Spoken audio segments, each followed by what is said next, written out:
अमरावती प्रतिनिधी.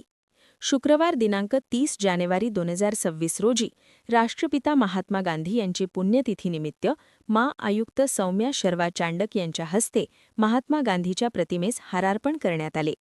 त्यानंतर महानगरपालिकेच्या प्रांगणात सन्मा सदस्य, अधिकारी, कर्मचारी व नागरिक यांनी शहीदांना 2 मिनिटे मौन पाळून श्रद्धांजली अर्पण करण्यात आली. नागरिकांना मौन पाळून श्रद्धांजली अर्पण करण्याकरिता सूचना म्हणून महानगरपालिकेने सकाळी 10:59 ते 11 वाजेपर्यंत मौन पाळण्याबाबत सायरन वाजविण्यात आला. तसेच मौन सोडण्याकरिता पुन्हा 11:02 ते 11:03 ला सायरन वाजविण्यात आला.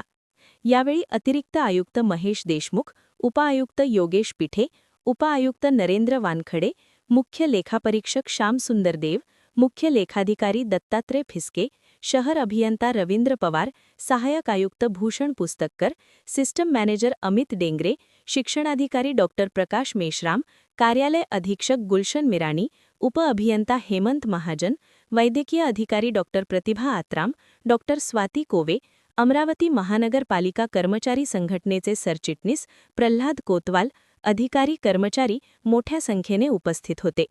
यावेळी महात्मा गांधी यांच्या वेशभूषेत अभिनेता सर्जेराव गलपट उपस्थित होते.